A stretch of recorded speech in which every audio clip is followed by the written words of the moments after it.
Hi everybody, SLC-ക്കാർക്കുള്ള video ആണ്.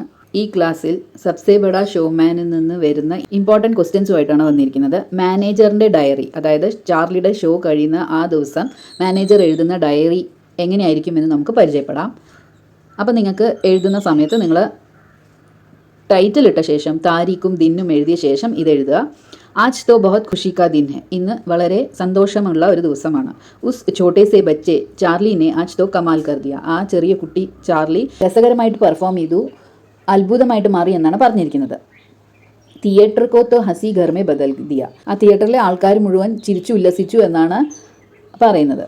Or logo നെ ഭി ഖൂബ് പൈസോ കി ബോച്ചാർ കർ ദിയെ, ആൾക്കാരും സ്റ്റേജിലേക്ക് ഒരുപാട് പൈസ എറിഞ്ഞു കൊടുത്തു എന്നാണ് പറയുന്നത്. സ്റ്റേജിലേക്ക് പൈസ എറിഞ്ഞു കൊടുത്തു എന്നാണ് പറയുന്നത്. ഒരുപാട് പൈസ എറിഞ്ഞു കൊടുത്തു എന്നാണ് ഉദ്ദേശിക്കുന്നത്. പൈസയ്ക്ക് ബോച്ചാർ എന്ന് വെച്ച് കഴിഞ്ഞാൽ ഇവിടെ.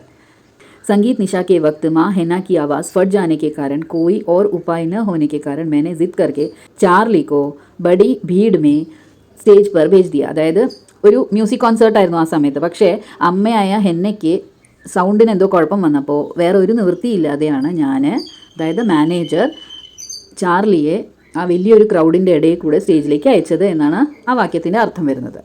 ഹെന്ന തോ തയ്യാർ നഹി ഥി ലേക്കിൻ ഉസ് ബച്ചേനെ ആജ് മേരി ലാജ് റഖ്ലി, ഹെന്നയ്ക്ക് ഇഷ്ടമില്ലായിരുന്നു, ഹെന്ന റെഡി ആയിരുന്നില്ല കുട്ടിയെ സ്റ്റേജിലേക്ക് അയക്കുന്നതിൽ. പക്ഷേ ആ ഒരു കുട്ടി എന്നെ ഇന്ന് രക്ഷിച്ചു എന്നാണ് പറയുന്നത്. സ്റ്റേജ് പർ ജാത്തെ ഹി ജാക്ക് ജോൺസ് കാ ഗാന ഗായ, സ്റ്റേജിൽ കയറിയതും ജാക്ക് ജോൺസിൻ്റെ പാട്ടുപാടി, നൃത്തിക്കുക, ഡാൻസ് ചെയ്തു.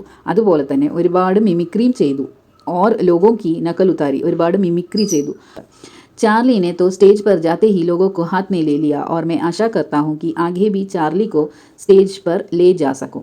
ചാർലി സ്റ്റേജിൽ കയറിയതോട് കൂടിയിട്ട് ആൾക്കാരെ കയ്യിലെടുത്തു എന്നാണ് പറഞ്ഞിരിക്കുന്നത് ആ വാക്യത്തിൻ്റെ അർത്ഥം. ഹാത്ത് മേ ലേ ലിയ എന്ന് വെച്ച് കഴിഞ്ഞാൽ കയ്യിലെടുത്തു എന്നാണ് ഉദ്ദേശിക്കുന്നത്.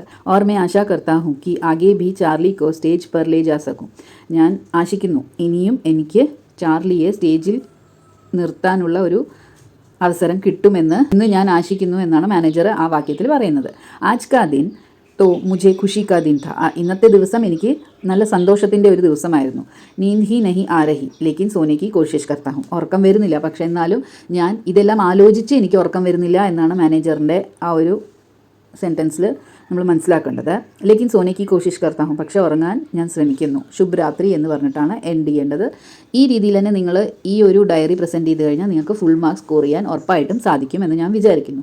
ഇതേ പാഠത്തിൽ നിന്നുള്ള വേറൊരു ഇമ്പോർട്ടൻറ്റ് ക്വസ്റ്റ്യൻ ആയിട്ടുള്ള മാനേജറും അമ്മയും തമ്മിലുള്ള സംഭാഷണമാണ് ഇനി നമ്മൾ നോക്കാൻ പോകുന്നത്. അപ്പം 4 എക്സ്ചേഞ്ചസ് എങ്കിലും നിങ്ങൾ എഴുതേണ്ടതാണ്. അപ്പോൾ നമുക്ക് നോക്കാം. മാനേജർ, ക്യാ ഹുവാ ആപ്കോ, നിങ്ങൾക്ക് എന്താ സംഭവിച്ചത് എന്നാണ് മാനേജർ അമ്മയായ ഹെന്നയുടെ അടുത്ത് ചോദിക്കുന്നത്. മാ അപ്പോൾ പറയുന്നുണ്ട്, സാഹബ് മേ ഗാന നഹി ഗാ പാ രഹി, എനിക്ക് പാട്ട് പാടാൻ പറ്റുന്നില്ല സർ എന്നാണ് അമ്മ പറയുന്നത്. മാനേജർ, തുമാരി ആവാസ് നഹി ആ രഹി ഥി ഷായദ് ഫട്ട് സി ഗൈ ഥി ഷായദ്, അതായത് നിങ്ങളുടെ സൗണ്ടിന് എന്തോ കുഴപ്പം സംഭവിച്ചതുപോലെ ഉണ്ടായിരുന്നു എന്നാണ് മാനേജർ പറയുന്നത്. മാ ഹാ ലേക്കിൻ അബ് ക്യാ കരേ ആപ് ഹി ബതായേ, ശരിയാണ് പക്ഷേ ഇനി എന്ത് ചെയ്യാൻ പറ്റും എന്ന് നിങ്ങൾ തന്നെ പറയാനാണ് മാനേജറിനോട് അമ്മ പറയുന്നത്. മാനേജർ, ലോക് ഷോർ മച്ചാ രഹേ ഹേ, ആൾക്കാർ ബഹളം വയ്ക്കുന്നുണ്ട് എന്നാണ് ലോക് ഷോർ മച്ചാ രഹേ ഹേ എന്ന ആ വാക്യത്തിൻ്റെ അർത്ഥം. ചാർലി കോ സ്റ്റേജ് പർ ഭേജ് ദേത്തെ ഹേ, ചാർലിയെ സ്റ്റേജിലേക്ക് അയച്ചു വിടാം എന്നാണ് മാനേജർ ഇതിൽ പറയുന്നത്.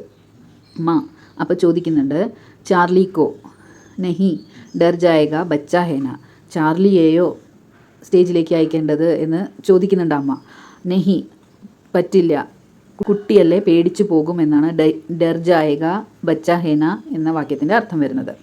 മാനേജർ, ഫിക്ർ മത് കറോ മേനെ തോസെ അഭിനയ കർത്തെ ഹുവേ ദേഖാ ഹെ, വേവലാതിപ്പെടണ്ട എന്നാണ് ഫിക്ർ മത് കറോ എന്നതിൻ്റെ അർത്ഥം വരുന്നത്.